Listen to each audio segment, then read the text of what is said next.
good morning. Mike, are you turned off already? You want to leave after watching? Come on. Kevin, Will's probably super excited. Will Quinn's probably super excited to see you dance this morning. Will Quinn, our buddy from Info, loves my dancing, as does anybody with an ounce of common sense and style and taste. Well, I got to say, guys, the music, being a Minnesota guy, the music reminds me of the Peanuts music, and so listening to that always gets me a little jazzed up too. Well, that's why it's there. And so the quick story behind that, I haven't shared it in a long time, is that's Vince Guaraldi. The tune is called "Cast Your Fate to the Wind." Pretty famous. You can't help but be in a good mood. You know, we're Friday mornings getting ready to go into the weekend, so that was a side of it. There's a little piece of that that's sensitive to me or important to me, is that there's a riff in there from the Charlie Brown or the Peanuts show in there, and he wrote the music for that. My dad, his name's Gary, but he in his career always went by Charlie Brown, and he was in wholesale distribution for most of his career. So a little homage to Dad. Together. Very nice. He's sitting in his chair this afternoon. Will be this afternoon in his recliner at 88 years old, listening to the recording. So that's a little homage to Dad. And Tom knows my father as well. So Mike, great to have you with us. Mike Franz with InSupply. You've been with us before. Obviously it went well because we invited you back. So happy to have you with us. Mike, why don't Lots of pressure. Wow. Yeah, no. We don't ever want to have pressure here. This is Friday morning fun and hopefully some good insights. But Mike, before we dive too far in and we get talking about the news and so forth, time out. Hey Tom, how are you? Good to see you today. I'm doing well. Doing well. You know, Mike is in Minneapolis. He says he's going out to the beach after we're done here. Hang out at the lake. Yeah. Usually going out to the beach to hop onto the ice to go ice fishing, but it's been a strange one this year. That's odd. Good. And Tom, it stopped raining in Santa Barbara, is that what you said? It's a beautiful sunny day at the moment. Yes. Raining outside in Laguna Niguel. So maybe this storm will pass us by in California. But let's get back to Mike. Mike, tell us about you and your team at InSupply and the projects you've got going and what you guys do. Happy to. Guys, first of all, thank you for having me. I really appreciate it. It's an honor to be back, especially after, some huge lineups that you guys have had already to kick off 2024. I'm a little nervous and anxious because, tough acts to follow and to precede of what's coming next. So thank you guys for having me. I really appreciate it. Yeah, InSupply, we continue to grow what it is. It's a mobile app designed to bring digital, online, and mobile visibility to local distribution. So we try to get end users to see the value, the services, and the support that local distribution supplies. So go to insupply.com, check it out. Also, you can't see it in the screen here, but very happy to announce that I've personally partnered up and have co-founded a company called Shop Floor Coffee, which is all about trying to reduce the skills gap in manufacturing and also support workforce development within the manufacturing community. A little bit of the proceeds from all the coffee that we sell goes back to big national and local organizations and programs to spread the wealth a little bit across that. My partner and I thought that it would be, we were trying to think of ways that we could actually give back in a kind of a meaningful way. So we started up Shop Floor Coffee, and it's taking off. Honestly, we've got some big announcements coming up, but we've already partnered with AMT, we've partnered with Skills USA, some local organizations, and we continue to grow. There's a lot of excitement around it. Thank you. Yeah, I'll take that golf clap or coffee clap, we'll call it maybe. But very exciting stuff, and lots of stuff to come for that too. Good. Well, we're happy to hear that. We love seeing when things go back. But what you guys are doing at InSupply, and it's just for people to go, if you want to go look it up, it's INSUPPLI.com, correct? Yeah, great. Thank you for that. We'll make sure we get that out there properly. So really what you've built is a mobile app that helps end users identify how to buy from locally owned, maybe employee owned and or family held distribution. It's easy to go to the large publicly traded companies, but be able to see how you can buy local and or regional. Is that a good? So, yeah, exactly. So the whole idea is that you log into the mobile app, you search for a part number, you find what distributors have it locally within a 90-mile radius of where you're actually at. Great. It identifies the inventory, and we get you directly to that website, the URL for that particular part, and then the end user can make that buying decision from there. One of the biggest goals that we have is to support local distribution, and oftentimes, you'll go online, you'll have a hard time finding these local distributors that offer such great service and value to their customers. Great. That we just want to help highlight that. That's good. Well, we're going to jump ahead here, but you may want to, since you're in the Twin Cities, as is Paul Kennedy with Dakota Supply Group is also there. He just made the comment, do something good, a great hashtag. So you may want to drop off a package of coffee off it for Paul at the DSG. And he's right up the street. No problem. He's a great friend and a great business leader in wholesale distribution. So, hey, who are we and why are we here and what are we doing? So before we dive into the news, again, my name's Kevin Brown, and I'm here with my lifelong friend and co-founder of LeadSmart Technologies, Tom Burton. Tom and I joined together a number of years ago to bring deep technology into wholesale distribution and manufacturing, who historically has struggled to take off-the-shelf generic software and put it into use effectively within their businesses. We developed a AI-enabled CRM and customer intelligence solution that helps both distributors and manufacturers accelerate growth by having deep insights into both their customers, their teams, and across their whole organization. So that's what we do. LeadSmart Technologies happens to be the sponsor of our Around the Horn and Wholesale Distribution podcast. We get together every week and we talk about the news going on in the world, most specifically in North America. We talk a little bit about the economy, about mergers and acquisitions, cybersecurity, AI, training, development of people, and so forth. And we try and boil that news down into a manageable insights for you to take action on within your business. How do we get that message out? Well, every Friday morning, bright and early, out goes a newsletter. That newsletter is called Around the Horn in Wholesale Distribution and Manufacturing. As you might imagine, if you do not get that newsletter and you would like to, two ways to simply get that. One, you can send us an email at hello@leadsmarttech.com, hello@leadsmarttech.com, or you can go to the website for our podcast, which is www.aroundthehornpod.com, aroundthehornpod.com. All of our previous episodes are there. All of the options to go out and click and sign up for or subscribe to your favorite podcast platform are there as well. We do this every week on YouTube Live, LinkedIn Live, Facebook Live, and then later in the day on all the podcast platforms. If you're on the website, that's the other way you can subscribe to the newsletter. Just fill out the form there. So last thing before we dive into today's news, if you like what we're doing, and we get some nice emails and some comments both on LinkedIn and by email as well, hit the subscribe button, hit the like button. If you're on LinkedIn, get to the LeadSmart Technologies page, hit the follow button. You'll see all of our past episodes are there and recorded. But share this information with your friends. Subscribe on YouTube. Leave a review if you're on Apple Podcasts or the other podcast formats, and that helps us spread this word out. Most weeks we have people from 5 to 7 countries that are joining us on the podcast. So that's what we do. Tom, let's get started. Economy and supply chain, first section of the newsletter. What's going on there? What is going on? Well, for the first time in 2 decades, the U.S. buys more from Mexico than China. That's something. I think that's actually quite remarkable. And there were some good stats in there. What were some of the key stats that you kind of looked at here? Well, as I looked at it, there's a couple of things that hit me. And the first thing before we talk about some of the stats was that it told an interesting story about a gentleman that had been a senior executive. I think it was with John Deere or Caterpillar, maybe Caterpillar.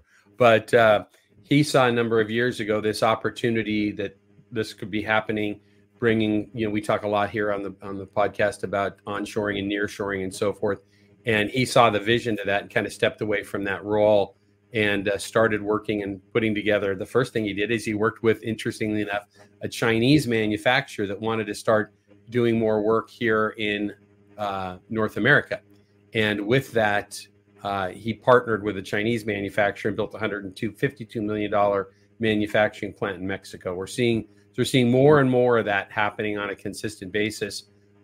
We saw that statistics you mentioned, the trade deficit with China narrowed last year significantly, with goods imported from China dropping 20% to $472 billion. $427 billion. I mean, it's astounding to me the amount of money that is, right? That had been coming in from one country, and this is now being balanced out accordingly. So I think it's good news as we see global supply chain issues are fragile.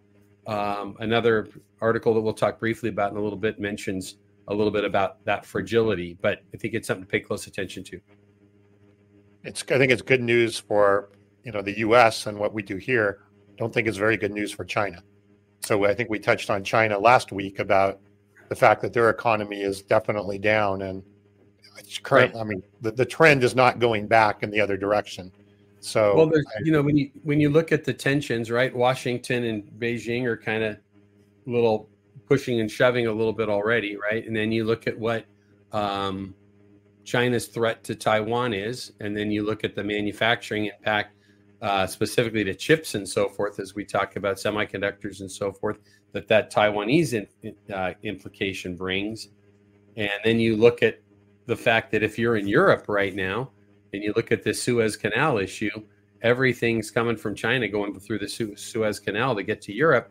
There's a lot of factors that suggest that centralizing manufacturing or finding manufacturing opportunities that are closer to where things are going to be used needs to be on everybody's radar. Sure. Before we move on, and Mike, you might have some thoughts of this, working closer with a lot of regional and local distributors as well, though, is, this has got to be on the radar of everybody in wholesale distribution, because no one wants to get caught again like they did during COVID, right? COVID was just if you're older, you remember other times that we've struggled with shipping rates quadrupling, and I think even in COVID times were 20x what they had been. But these are things to be paying attention to, and maybe even asking some questions. You might have some comments from some of the distributors that are on the show today, or folks that have worked in distribution, but maybe even asking some hard questions of your key manufacturers, right? What is it that you're doing to make sure that our supply chain's protected? So, yeah, and just to add a little bit to that, guys, is that later last year, I was fortunate enough to do a presentation at the ASCM, the Association of Supply Chain Management National Convention. And one of the breakout meetings that I attended was all around top trends for supply chain professionals going into 2024.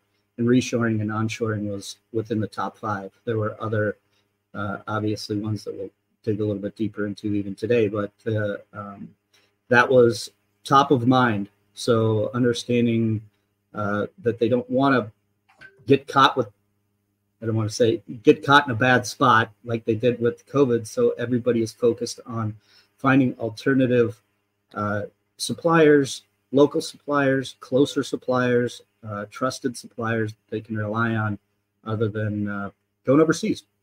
Yeah, I think there might be a significant winner out of this whole concept and process. Might be Mexico, but we're going to see a lot more of this coming to the U.S. And it's interesting. One of the conversations that we've seen for years now is that when we first started, I think it was 70s or 80s, to make a big push to China, right? There was really not much of a middle class in China. Well, over these years, a middle class has developed in China, and now wages are going up there. So that barrier of cost to Mexico and or Latin America versus China, that delta has narrowed significantly. And as that delta continues to narrow and we have these other threats coming together, boy, it really makes sense to be thinking about onshoring or nearshoring. So it's not always going to be possible, but it's something to be considering. So. Well, and your shipping is going to be way less as well from Mexico than it is to China. Yep. So, although we got to, There is now challenges though with shipping getting container and trucks getting across the border based upon all the challenges happening at the border. So maybe you heard it here first. That might be the next article we're covering in the next few months, is some of the challenges of getting things across with all the problems at the border. So what's next? Let's dive ahead. Jobless claims, U.S. weekly jobless claims stay low, despite, you hear all the announcements about in the tech industry, all the layoffs that occurred. I doubt that any of those layoffs would have trickled through into some of the most recent statistics, but overall saying, continue to be very strong. And, the job market continues to get tighter and tighter and tighter. Well, it's interesting with that, right? We've talked about this and looked at the job layoffs and so forth, and that we talked about in Silicon Valley. A lot of this happened late Q3 and early Q4 as well last year, and we didn't see even a couple months later that had much of an impact. Which I wish I knew enough about the labor markets, which I certainly don't, to speak to why that is. Because you had just single companies were laying off 700. Others with a couple of thousand. I think Google's just had a major layoff and a few others. So it's interesting to kind of see why those aren't going and impacting these numbers too much. My guess is, because I just had a good friend that got laid off from a tech company. Right. Yeah. And he got a big time severance package and a lot of other things. And the way he's looking at it is, hey, I'm going to take my time to go find. It's interesting to listen to his viewpoint, right? Is like, first of all, I'm going to go find the right job and take my time, but I really want to find something where I'm not like here one day, gone the next. Right. And, he was second in command at a pretty large tech company that, didn't get their funding and all of a sudden had to cut. And, like I said, literally here today and gone tomorrow. So I think there's a lot of dynamics in the tech industry that are related to people and severance packages and all that are different that you would possibly see in other industries. Great point. And so it'll be interesting to see if it plays out that way in the next few months. Is there severance at LeadSmart if I get fired? I've not heard anything about that. Yeah. You get an afternoon. You get an after pay for an afternoon. You're good. Okay. To go. Super. Yeah. After the Friday podcast, I get That's free right. lunch and we'll take care of this week. We'll take care of this week. Not to worry about it. Great. Okay. I'll send you some coffee too. Thank you very much. If I get whacked at LeadSmart, I'm going to need everything free I can get. So, well, good discussion of that. One of the comments that was made in that article that said that the labor market resilience is underpinning the economy, and the latest claims reading suggested that the strong economic growth momentum from the fourth quarter continued in early 24, potentially delaying an anticipated interest rate cut early this year. So there we go. I still believe, I haven't said it in a couple weeks, that we may be in better shape in the U.S. economy if we go back and look a little closer at what are the metrics that we use, and are they still the right metrics from when they were developed based upon. Did you watch Mr. Powell on 60 Minutes this week? No, my dad mentioned that I needed to watch that, and I haven't watched it yet. Tell me about that. I'm going to try and watch it this weekend. No, I mean, they were talking a lot about the 2%, and one of the questions that came up was, he said, I was listening to Around the Horn podcast. He was like, there's a guy on the show that dances, but I don't remember his name. That's what he said. Yeah. Right. Okay, perfect. Like, I'll take it. And he was saying, they were asking him about, does inflation have to hit 2% exactly for them to be feeling like they've accomplished what they need to accomplish? Right. And he was like, no, that was never the objective, is to hit 2% exactly, but to get in that 2-ish range and right. Even see if he didn't, I don't know if he gave an exact number, but if he was like around 2.5 or somewhere in that area, if they got into that area, then they would say, okay, we're safe to be starting to cut rates at that point. But I thought it was a good explanation. And I thought the questions that they asked him were very good. It was very, very pointed, good questions. So it's they weren't softballs, huh? They were good questions. Yeah. Good. Well, and my thing is, and it's not just whether 2% or 2.5 is the number. It's more of what are all of these other underpinnings that we use with, is there a better way to look at job stats or manufacturing stats or all of the different pieces, they use the term underpinnings, all the different pieces that they use, maybe that should be reevaluated. It's just one guy's thoughts. So, all right. So getting into some more interesting stuff here. We have talked quite a bit in the last few months about some of the disruptions going on in both manufacturing and supply chain. Good article here from Supply Chain Management about disruption keeping manufacturers on edge. And it's not just all of the same stuff.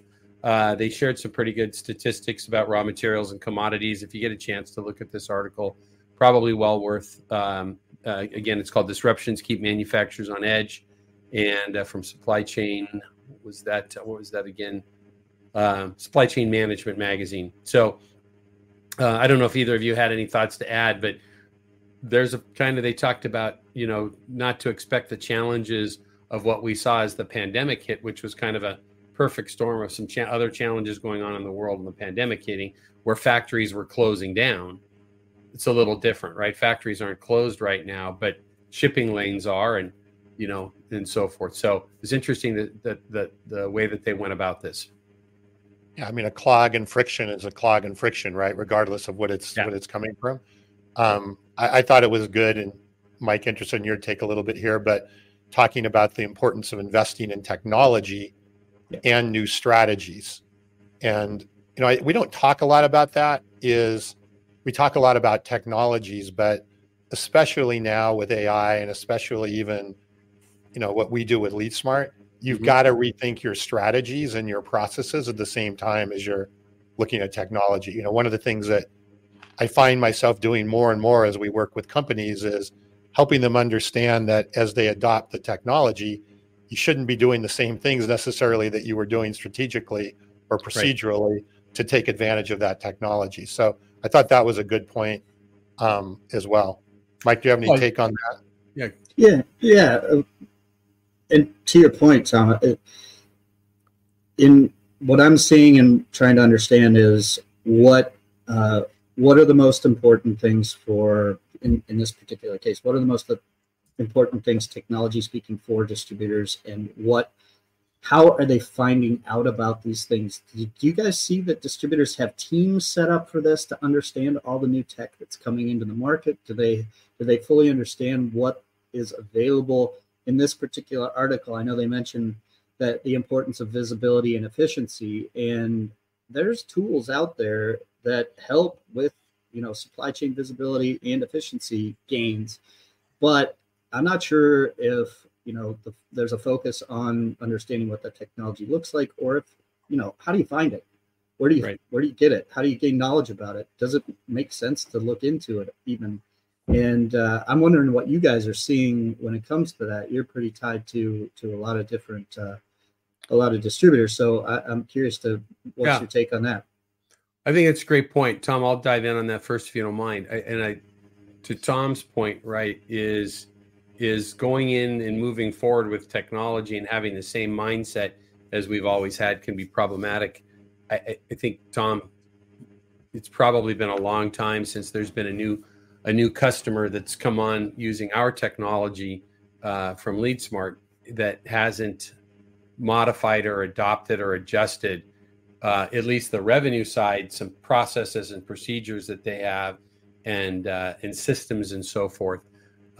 So I think that we see that pretty regularly, that as people are adopting new technology, and it's really something you should look for, right, in a technology vendor, is, are they going to help me big picture with my business, or are they just going to sell me Tom uses the phrase consistently, of a point product, right? I bought it, they'll call me back in 10 months because my contract is up to get me to re-sign, or are they bringing some value add to help me with my business? Because wholesale distributors, it doesn't matter whether I'm consistently on the phone with $500 million a year companies who have teams in place, but they might not have good processes for acquiring and systems in place for acquiring technology. And when I say that, it's not just that they don't know how to buy it. It's how does it, to Tom's point, I think a little bit, is how does the technology that I have on my supply chain side fit with the revenue side of my business, I'll call it, and do I have a tech stack that I'm working on versus these point one-off products. So it's really having a method or a methodical process of how we want to go about this in our organization. And we just frankly don't see it that often. Yeah. Small companies as well as large companies. Tom, would you agree? Yeah, I would tend to agree. I certainly, I don't think there's, and certainly we can't, it's not a one size fits all, but as a general rule, we don't see a lot of strategic vision on the technology part of it and how it's going to be used or even what's available. I think also on the, we're more in the front office, right? We're in the front office dealing with sales and customer service and those types of things versus, in the supply chain or on the manufacturing floor. But what we do see a lot of is in the front office is the world has been geared around ERP transactions, and they haven't thought about this beyond that. What leads to the transaction? Like, how do I actually get to the point where I get more transactions? Right. They just, we get transactions. Okay, that's great. We want transactions, but we want more transactions. We want higher profitable transactions. We want all of those things. And that's what I mean about strategy is you can look at that and say, okay, how do we look at this to improve all of those things? And then do we set the process on that? Anyway, we've digressed, I know. So no, I think that's a really good point. I'll throw one last piece into that kind of goes with Mike's question before we move on, was that I received a message yesterday through my LinkedIn messaging from a gentleman who's regularly listens into the podcast here, and he is a software salesman for a company actually that we compete with, but great friendly relationship with him. And he sent me a video note, and I loved it because he said, Kevin, he said, I just wondered if you ever think about this, and it's something he had been thinking a lot about. Is he said, when I talk to both manufacturers and distributors, he said, and he sells, to your point, Tom, front office, I'll call it more revenue related technology as we do, and a revenue associated technology. And he said, I talk to companies day in and day out that have spent hundreds and hundreds of thousands of dollars on warehouse management systems, supply chain management systems. At a manufacturing site, it might be some robotics with high levels of technology and software that have to manage all of that. And that's all on the other side of the wall, I'll call it, right? And he said, and there is never a challenge to get those big budgets. But yet he said he talks to, like we do, talks to large, right? I'm not talking about, a mom and pa with one shop, but large wholesale distributors who don't have a tech stack, don't have a plan for a tech stack, and might be $250 million a year company and have never had any type of CRM or customer intelligence solution in their business, but they probably have $1 million budget on the other side of the wall for the technology that manages the warehouse and the supply chain. So it was just an interesting take. It was great. He sent me a video to talk about it, and I sent him a video back, and it was just an interesting thought about, orders come in the door all day long, and they always have, but how many more orders could if we put the same energy that we put on the supply chain side from a technology standpoint on the revenue side. So, guys, can I add one more thing to that? Sure. So, and I see comment there in the comments about technology reality is the larger gap than anyone wants to discuss, and by William there, and just kind of to that, what you guys are talking about. My experience in dealing with small and mid-sized manufacturing companies, it's the front of the house and the back of the house, and there's a huge investment put towards the back of the house, and the front of the house gets left behind a little bit, especially when it comes to technology. Just your point there, Kevin. And I would say that us being in technology and bringing that education to the front of the house is a massive opportunity. And I think it's our responsibility to help to do that, because the focus is not there. And if we can bring to light, there's tons of technology out there, but it's also getting cheaper and cheaper to get involved with that. And there's so many options and so many things that just a little bit of guidance and steering in the right direction, education, and being able to understand what the needs are of a particular business. I mean, we're talking about large national industrial distribution and wholesale distribution companies. But I think about, what Dirk Dirk's running around the country talking to the smaller guys and the smaller players, and they don't have the resources, the time, the energy, the effort to put towards understanding what sort of technology solutions are out there. And it's up to us to help bring that to light and provide a little bit of education to do that. Because, I mean, it's our job. We sit here and we talk about technology and AI and all that, and there's other tools that can be provided to these companies to push them in the right direction.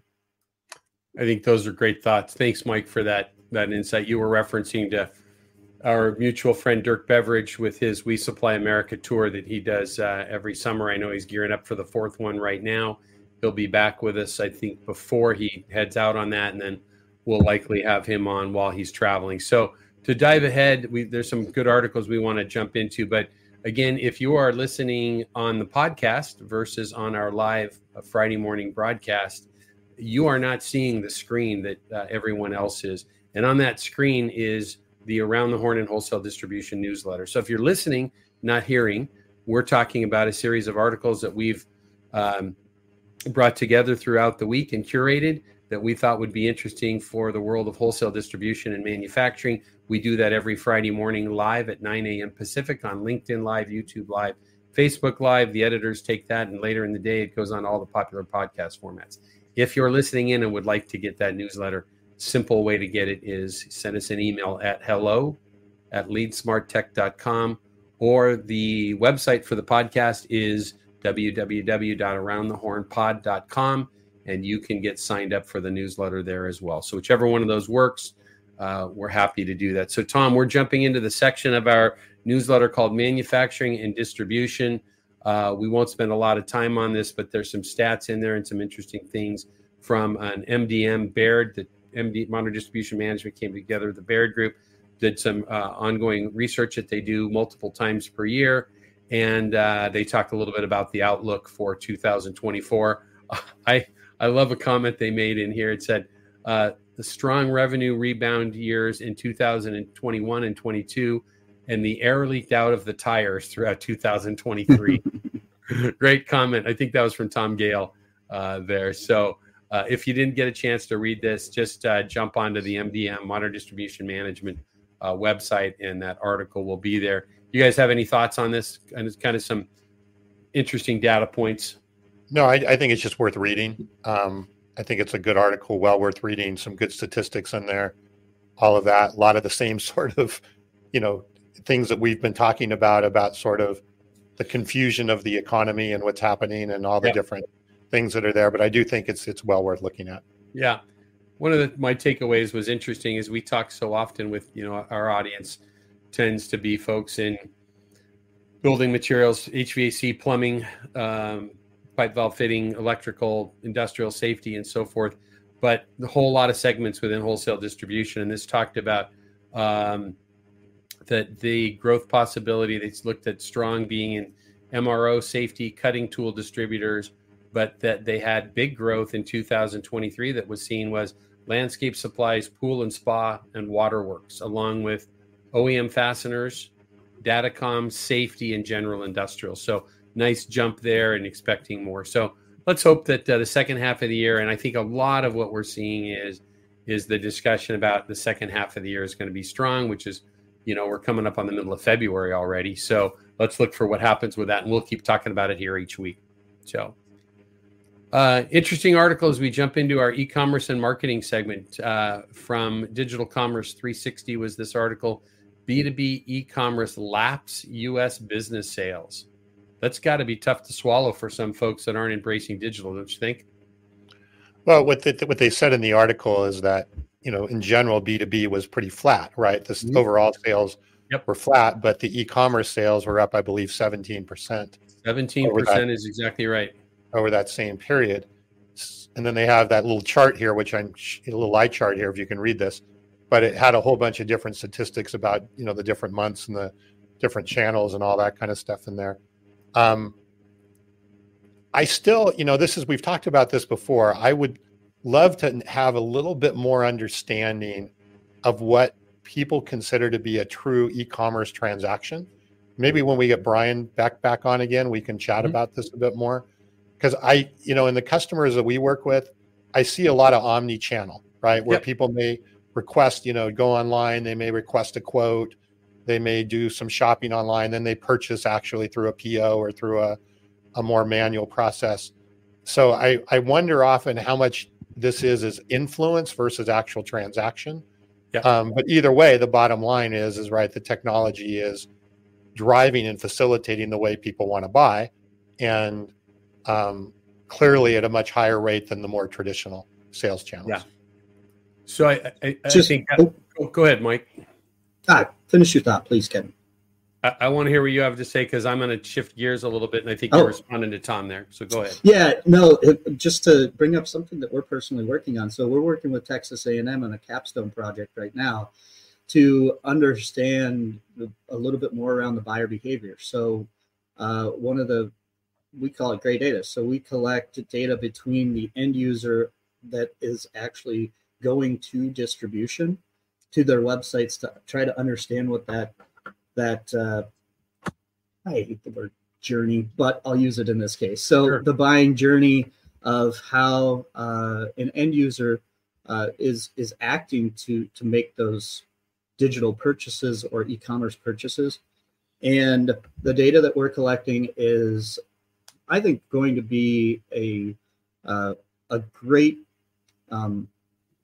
tool and a great resource for distributors to understand what that buying experience kind of looks like for their customers.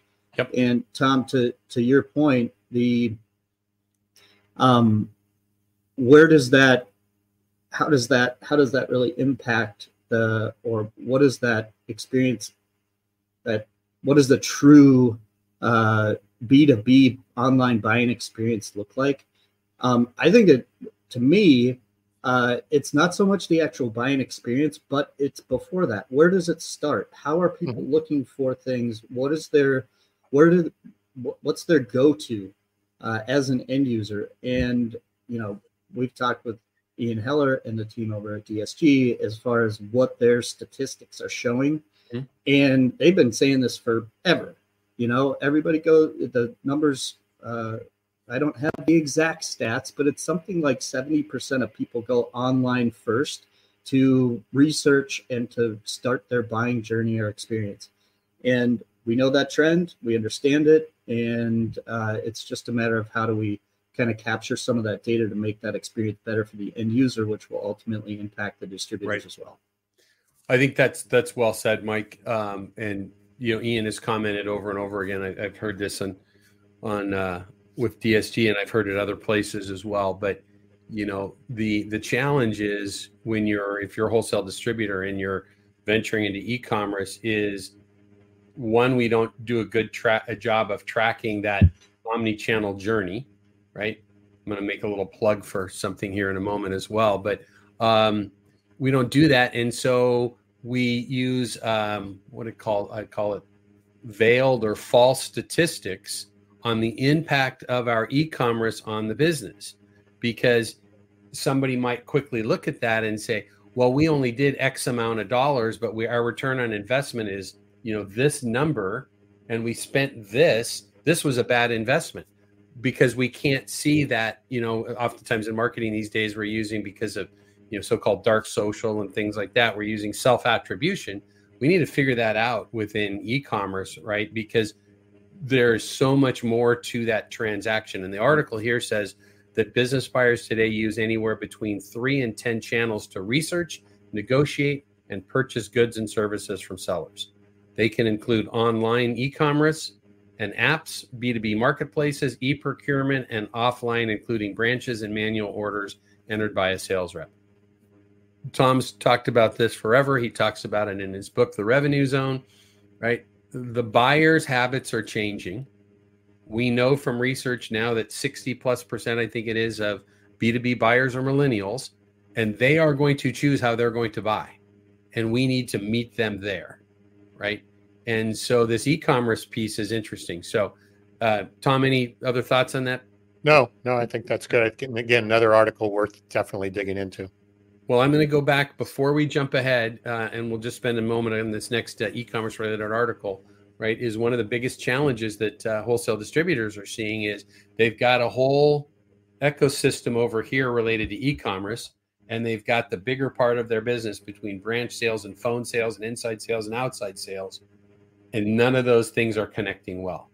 And the best place we can be to serve our customer the best is where everybody in the company, I always use the term, if you're customer facing, which includes your website and your e-commerce solution, the data needs to move between those.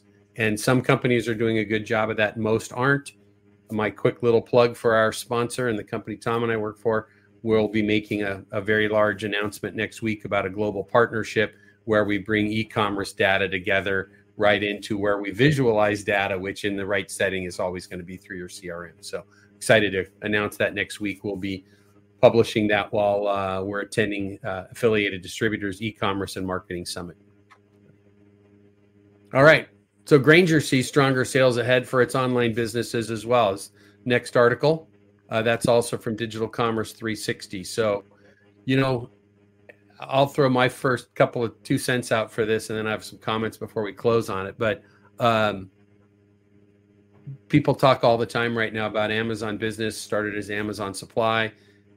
Amazon Supply flat out said it when they launched. They were coming after Grainger's online business because Grainger was doing already at the time, I think, $3 billion in online sales.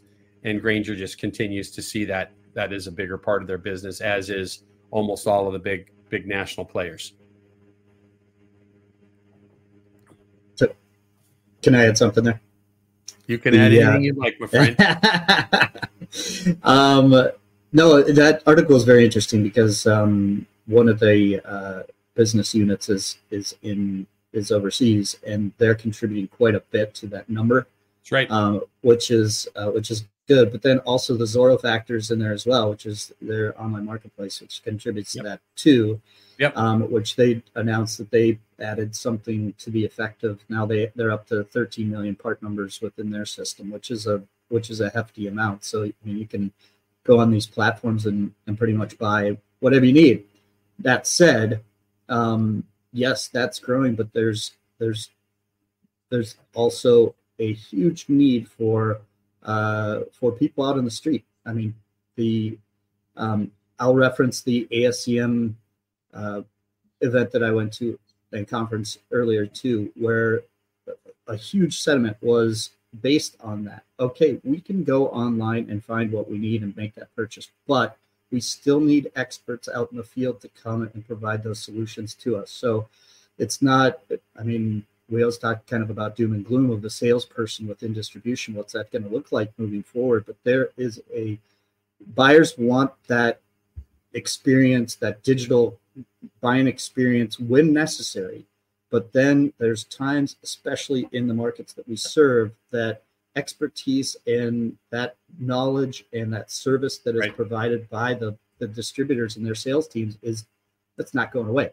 So, which is great, and it's encouraging for those distributors. And if you can provide that value, people can see that you provide that value by going to your online, your website and your online stores, and show the offering that you truly have. That makes a huge difference. So here I go. I've had too much coffee, and I'm starting to babble now.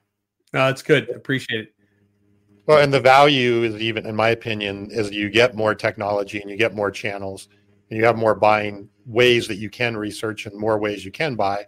The value of that salesperson, as you just talked about, becomes even more valuable because they have to be that guide. Otherwise, you end up more with more confusion than you end up with results. So yeah, and I mean, Paul Kennedy just said in the comments, frictionless experience for the customer, no matter how they interact with us. I mean, there's going to be, and Tom, I know AI is near and dear to your heart. So there's, with bots and with sales assistants and things that are coming through the pipeline and technology that's happening, it's only going to make that experience better for the end user. But to coordinate that, to your point, Kevin, with the data and the knowledge and the things that can be put towards that, it's just going to be that much more valuable to the end user as a distributor to kind of harness that and to make that communication process internally visible to the customer. It's going to be, I think it's a cool new way to provide solutions to the end user and to the customer. That's great. Great point there. I appreciate that. Before we kind of jump ahead to a next article, we're going to move into our technology, cybersecurity, and AI section. But I just have a separate screen here with our LinkedIn feed going, and I'm seeing some comments there. So that we're not seeing on our simulcast tool here. So if you've made any comments today on LinkedIn and we've missed you, we're sorry about that, but we'll try and get if you have any comments or questions that are relevant that you're seeing, go ahead and bring them up, Kevin. There was just a few hellos and so forth that we didn't get, but we can do that certainly. But I want to jump ahead and we're going to continue these e-commerce conversations as time goes on. But the next article that we're going to talk about, Tom, is about scammers and videos and so forth. But I'm going to say this is a you heard it here first moment. Tom, will you play this little clip real quick before we jump ahead? This is from a couple of weeks ago here on our podcast. But I think one of the big challenges is going to be adjusting to AI-enabled cybercrime in 2024. Wow. Yep. Wow. So right now, you could be an electrical distributor. You could get a call from a customer that you've worked with for a long time, recognize that person's voice. Holy cow. They could, say, hey, I need $20,000 worth of copper wire and power tools sent to this address for a job I'm starting. This person, you recognize their voice, and then they send you an email that came from them, and the whole thing's a crime, right? I mean, that's happening right now. I wrote an article about this, and there's a Japanese company that lost $35 million because someone posed as a director of the board and asked them to transfer money for an acquisition. And it was gone. So, I mean, there are whole new ways of cybercrime that distributors need to adjust to, and they really need to get training on that now. There we go. Ian Heller brought this up. This is a similar story, if not the same one. I think this is a different one, but company out $35 million plus after scammer stage video call with a deep fake of their CFO. So, why does this matter? If we were to just post this about, this happening to this one company, who cares, right? That's not my company. It's in another country. But Ian really nailed it right there. These are the types of things we're going to talk about. Another article here as well. We could kind of even almost combine these in the discussion. Is the tools are out there now for literally in this case, right? We had this deep fake that was built that was literally the faces and the words and the voices were perfect of a group of executives from a company that were in a video call telling someone to make some transactions. Scary stuff, right?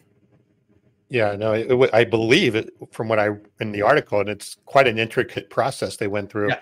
Is there was an email, and then that led to a Zoom meeting or an online meeting where that was supposed to be the CFO on there directing them to send money to different places. It looked and sounded exactly like the CFO. Plus, they said there were other workers or other staff members on there that also were that all. So it all looked very legitimate until it wasn't. Yep.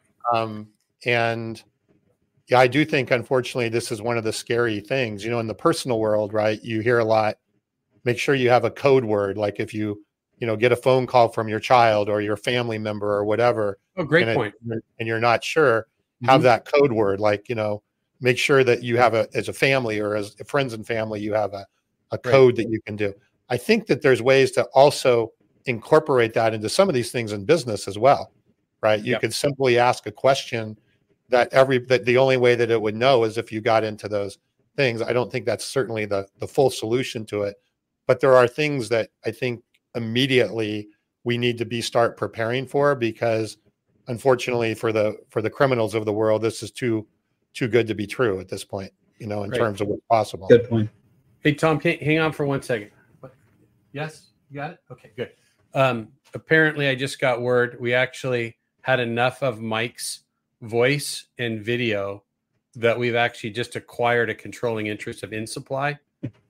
So, okay. Thanks for being with us today, Mike. Yeah, you bet. Hey, now you guys can retire to the islands. Very good. I'm ready. Yeah, right. We're going to retire to Minneapolis. We're going to retire to Minneapolis where the weather is. Yeah. So. But, can I? Go ahead. Go ahead, Kevin. I was just going to say that, the point of this, right, is this person wasn't a dumb person within this organization, right? They even comment that they originally thought that the first email was a phishing scam. And then things went on from there. Then they got them to transfer the money. And then they continued an interaction with them ongoing for, I think it mentions, the article, I think mentions over a week. So it wasn't, like we've got, a large organization. In fact, we have another article that we posted today about a $10 million reward from the U.S. government over the Hive ransomware leaders out there. This is not what doesn't need to be a big organization anymore, full of 100 people in a room in Russia trying to, pull these phishing scams off. This was very different. And with the technology that's there now, it's pretty significant. We also have another article today that talks about, it's from Tech Target and techtarget.com, and it talks about AI in the 2024 election and the spread of disinformation. These are one and the same, of this scam piece that we saw and what we can be faced with. And forget about the political side of it, whether we see, in that particular article, it talked about disinformation, and it talked about, I think it was before the New Hampshire primaries, that some robocalls went out with Biden's voice saying, "Don't bother to vote." The point of this and why we bring this stuff up and bring it to our audience is that if you don't have some things internally for this, right, that to Ian's comment about somebody calling up a branch, the voice sounds the same, right? Do we still, in this day and age, take phone orders without some other type of confirmation from the organization, right? Do we only deliver, and this may be stretching too far, but do we only deliver to known job sites related to it? I don't know what the fix is, right? But within wholesale distribution and even manufacturing, it can happen just as easy to a manufacturer where, all of a sudden we've got, the buyer from Grainger that they know that's, or the buyer from Joe's Supplier, whatever it might be, that they believe they know, and all of a sudden they're shipping all kinds of stuff to a different location. These deep fakes, right? They don't need huge operations anymore. It can be done with one or two people that can put these things together. And to that, guys, I mean, there's larger implications too. And just for the audience members to be aware, there's going to be cybersecurity through the DoD with publicly traded companies. And there's a list at the bottom of the newsletter that references the public distributors. And there's a list from DSG that's included with that. But data sharing and integration with these large publicly traded companies, there's going to be cybersecurity implications, regulations, and concerns and policies that are going to be coming through the pipeline. They're already starting. You guys are probably aware of them, but just a couple to mention. NIST, cybersecurity, you can check there for some information. ISO 27001 is another one that you can, and I can send out a link to this. And then obviously we know about GDPR. Everybody knows that acronym, but being aware of that information and just being able to reference that and being getting up to speed on those policies and regulations is going to help everybody out in the long run. That's good stuff. It's funny you mentioned that, Mike. I heard I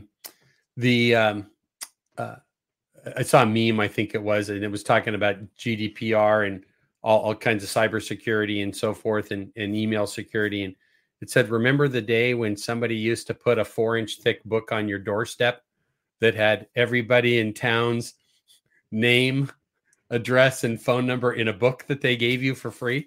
Yeah.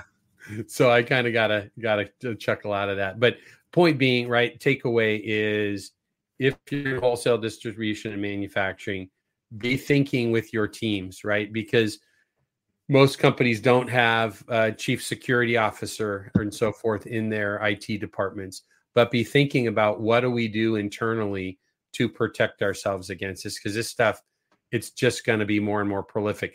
Closing point on this, and you guys may have a thought to go with this as well. This is great. Tom, will you hit that Ted Stark's comment there? Because this is key to this, right? It says, I know a distributor that now requires an in-person site visit by the sales rep before delivering to a new customer. That's a good step, right? Those are, I don't know if that works in everybody's business. That's a great point. So a real positive. The last piece is this article out of Tech Target again that talked about all of the cyber deep fakes and so forth that can go on within the election. And Tom, I'm interested, before we move ahead here quickly, on your thoughts on this. But my belief is that coming out of this election cycle, we're going to learn a whole lot more about what can be done. And we're going to see a lot more examples that we can start protecting against. More that can be done about the deep fake situation, or? Well, we're going to see more examples of what people are doing and how they're doing it, and the opportunity to guard against it. We'll have learned a lot. Yes. Right. No, I unfortunately, I think Ian had exactly right. Is 2024 from a security perspective is going to be the year of the deep fake and the fake things that are going on, whether that's in our business life, personal life, political life, whatever the case may be. And yes, we're going to, understand and look at ways on how this will be able to be addressed. But yeah, right now it's a bit of the Wild West, that's for sure. And again, even if you don't have to go visit us, I think having some keywords or things like that, something that you can use that can validate that, again, that somebody else there would only be the real person would only know, I think is really important to be keeping that, and honestly, not to tout, to self-promote, but another reason why CRM, I think, is really important for companies is you got to know who you're working with. You got to know who you're dealing with. You got to know the different contacts that are there and so forth. And a lot of people don't know. They just call up and they say, I'm so-and-so from such and such a place. They don't know. And the inside sales doesn't know. They don't have that data. There's no way of really cross-referencing any of that. I think all of that is, going to end up being a very important point as we come out of the year. Good. Well, great points from both of you. Thanks, Jeff Braun, for your comment as well about Mike's comments about local and in-person service and expertise. Important stuff. And we're going to continue this conversation. My two takeaways from Q4, latter part of Q4 and then the beginning of this year, are two areas that we've not talked a lot about in the past year plus. With where are we at today? Tom, is 76 or 77 episodes? 77 times we've done this. Ray Bork. What's that, Mike? Ray Bork episode for all your hockey fans out there. Okay, very good. I don't get it, but I should learn at that stuff. But we didn't, historically, we've not talked a lot about cybersecurity, which is a major threat and could have a major impact on manufacturing, wholesale distribution. And Dirk Beveridge helped us realize on our early January episode that we had an all-star cast on that we don't talk enough about people. So we've kind of restructured the newsletter that we send out each week. We're going to jump it. And Tom, if you want, just because of time, I'll kind of scroll through a little bit of these additional articles, and you guys can kind of dive in. If you'd stop there at the sales and M&A section, we saw that Sonopar's Crawford division restructured following an acquisition as well that they have there. So there's good read there. That's from MDM.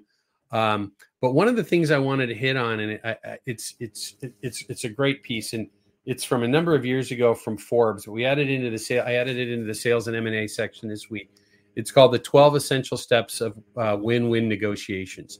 So Lee Steinberg, the famous sports agent that the movie Tom Cruise's character in the movie Jerry Maguire was patterned after. He's a local guy, lives about 15 minutes up the road here.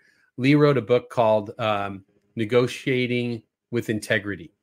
And in that, he talks about 12 essential steps of a win-win negotiation. And it just, our life is negotiations no matter what, right? Tom, you were in town this week, and, we're co-founders of a company, and we sat in a room for 2 days working on stuff that we had to find. We had different opinions on some things, right? We deal with it in our marriages, with our children. Life is a negotiation at some level, right? So those 12 steps are there. This link is to Forbes. I would just throw it out there. If you've never read those 12 steps, they're great for business and life. You could Google them, Lee Steinberg, 12 Essential Steps of Win-Win. So love that. We put each week now a people and leadership section in. A good article there about developing leadership soft skills, right? And especially with growing organizations. And if either of you have any thoughts or comments on this, throw them in there. But this is from Inc. magazine. But, people are different today than they were. We had this discussion on Tuesday, right? I think you made the comment was, why can't people just get their job done, right? People are different than they were when, our generation, I hate to say it that way, was young, right? And leadership skills are more and more important. So nice short article there. Any thoughts from either of you on that? Yeah, I mean, I think it plays into, I think we've mentioned this on the show before. I do believe as AI becomes more prevalent in organizations, that the culture of the organization is going to as well become more important. Mm-hmm. And it's because it's going to be the way that we work is very different than the way that we've worked in the past, and the way that we need to be, and it says here, right, it's about exuding confidence and authenticity, not playing into politics or fear. So I think we have an opportunity to really, through AI, provide another level of ability that people have, but we also have an opportunity to really change the culture a bit, because the AI is going to level the playing field. It's going to potentially make more, instead of having A, B, C, D players, you're going to have more A and B players that are being, anyway, we could go on and on about this, but I do think culture is going to be a big deal. Hey, Tom, before we jump on, we might have just had the top comment of the year come in. Yeah, I know. I realize Will, that I definitely need to use my soft skill training to show a better because, Kevin keeps saying our culture needs to be more like TikTok and things like that. And I just haven't appreciated it well enough. So, Will, you're very right. Very good. All right. Can I make one comment there, guys? Please. Yeah. Okay. So when you sent this out to me for pre-show kind of prep stuff, I was looking at the last article and then this particular one, and I kind of combined them in my head as far as culture. And one thing came to mind. It was a podcast I was listening to. Not this one, unfortunately. It was a different one, but it was. You listen to other podcasts? Believe it or not. Sorry, I'm very loyal to this. I guess this would be your last guest appearance. Yeah, traitor. Anyway, it was. There's a guy who started. It's called AppSumo. Anyway, he was talking about the culture within his company, and one of the things that he noticed, especially on a sales team, was working and negotiating with his sales team about hitting attainable goals, and creating those with his team pumped up morale. It gave them really goals that they felt confident they could hit, but then also it propelled them to think about the next goal and then the next goal and how they wanted to do that. And that was just from a sales team perspective. That was one of the things that I really thought was relevant to kind of this article in a tactical kind of way to look at building morale and looking at how, the culture within a company can be improved. Sometimes it's as simple as do unto others and have a culture like that in an organization. So that I like those thoughts, and I was just thinking, going back to our negotiation article that we had earlier, and then some of this HR and people stuff is, I think Will Quinn's actually doing a little bit of that right now. He's kind of behind the scenes using soft skills to negotiate his next appearance on the show, so good job, Will. So each week we have a section called Industry Scuttlebutt. We talk there about typically it's some acquisitions as a news point. And we have 3 of those each week. Their acquisitions, maybe sales results and so forth. So good stuff there. If you get a chance to look at it again, if you don't get our newsletter, it's called Around the Horn in Wholesale Distribution and Manufacturing. You can get that by sending an email to hello@leadsmarttech.com or visiting the website for the podcasts, www.aroundthehornpod.com. The last couple things we'll talk about today is we've also added a section called A Second Look. And that's where we might post articles about things that we've talked about, maybe even multiple times in the past. Article here about Ford Motor Company posting a $523 million Q4 net loss. And almost all of that is tied to labor and the strike. So we talked about that when we were talking about the auto strike and its trickle-down effect, Had some great comments from a lot of folks about that. So finally, we try and add a section in each week called a good read. We usually make that about personal development, leadership, and so forth. But this week we threw it in there about what it takes to give a great presentation. All of us consistently give presentations, whether we know it or not. And if we have some skills to do that, it's better. This is a Harvard Business Review article. I really enjoyed that. So again, a lot we covered today from the newsletter, as well as other news topics. Mike, it's been great to have you with us. We just got a note that Jerry in Germany is hopping off, and thank Jerry for being with us as well. And Jerry works in the wholesale distribution, representing a manufacturer in the medical market through distribution in Germany. So like having him with us. Great comments today. Mike, any takeaways, any closing thoughts? Of course, closing thoughts for sure. No, thank you guys so much for having me. I really appreciate it. Just a couple of quick bullet points about what we've got going on. So InSupply's got a lot going on in the first and second quarter. Very cool stuff, specifically with the one thing is with the Texas A&M Industrial Wholesale Distribution Program, the Capstone Project. We're going to have some cool stuff around that. Shop Floor Coffee is making waves, and if any distributors out there want to put it on their website, fantastic. We'd love to do that. And the third thing is, as far as this podcast, you guys do a fantastic job, and I really appreciate the opportunity to hang out with the crew. And Ted, I appreciate the comment there, Minnesota guys, joining in and joining the conversation for sure. So thank you guys. Appreciate it very much. It's an honor to be on with you guys. And thanks again. Thanks for the compliments. We appreciate it when you're with us, even when you're not on as a guest, when you're making comments. We appreciate the comments, because this isn't about Tom or Kevin. This is about wholesale distribution. And the more people share the podcast with their friends, the better the comments we've got. We had a broad group of comments from multiple countries today, which is great. Mike, I was thinking, though, wouldn't it be, rather than making waves, wouldn't it be better that things are really brewing at Shop Floor Coffee? You're the smartest man I know. Just a thought. One of things them. are really brewing. All right. Well, since our deep fakes took your InSupply business away, we got to really make sure you've got your coffee business going. So good stuff. Always enjoy our time together. Mr. Burton, any closing thoughts on the day? No, have a good weekend. I'm torn. I'm going to watch the Super Bowl, but I really have no idea who I'm going to root for. It's like, can they both lose? If they both could lose, I would think that would be my ideal outcome. But I don't think that's. Can I make one other comment? Okay, sure. So I was a little disappointed. We didn't talk a whole lot about AI stuff today, Tom. I wanted to kind of pick. Well, that's Kevin's fault. That's Kevin. But yeah, we touched on a few things. But you're right. Yeah. Well, Didn't we have a lengthy discussion about deep fakes? Yes, for sure. And what one thing I will mention is that keep your eyes peeled. I've created a whole bunch of customized GPTs that I'm going to be launching over the weekend on a LinkedIn post. So keep your eyes peeled for that. All right. So, well, in case I miss it, forward it to me. I know that you do a lot of work building some cool GPTs, which, if you're not aware of what that is, it's using a tool like ChatGPT to not just ask it questions, but program it so it has specific types of information that it'll look to on a consistent basis. We use that for some of our marketing at LeadSmart as well. So that's cool, Mike. I'll look forward to seeing that.